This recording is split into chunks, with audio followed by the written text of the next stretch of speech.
was one of those nights where everything felt heavy. Not dramatic, not falling apart, just heavy.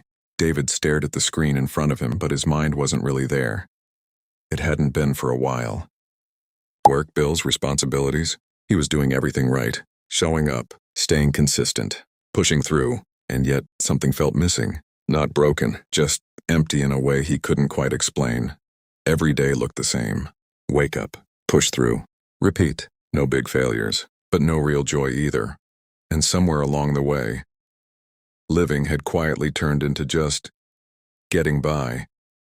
Have you ever felt that? Like life isn't falling apart, but it's not really full either. Like you're surviving, but not actually living.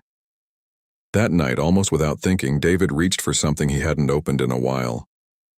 He flipped it open, not looking for anything specific, just something real, and his eyes landed on a single verse. The thief comes only to steal and kill and destroy.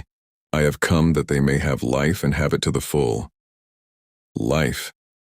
To the full. Not just existence. Not just survival. Not just making it through the week, but full. It made him wonder, what if the heaviness he felt wasn't how life was supposed to be? What if that quiet emptiness wasn't normal? What if something had been quietly stealing from him? Not his job, not his time, but his joy, not always in obvious ways. Sometimes it looks like constant pressure, or comparison, or never feeling like you're enough. Sometimes it's distraction, noise, busyness that leaves no room to breathe, little things that slowly take more than they give. But that verse didn't just point out the problem. It offered something better. I have come that they may have life.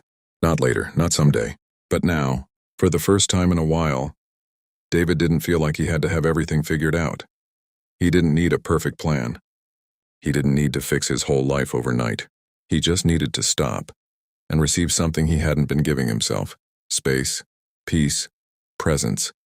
The next day didn't look wildly different. Same desk, same responsibilities, but something had shifted, not outside, but inside. Maybe life to the full isn't about having more. Maybe it's about no longer letting the wrong things take what matters most. Maybe it's found in the quiet moments, the steady ones, the ones we often overlook. You weren't meant to just get by. You were made for something fuller than that. John 10:10.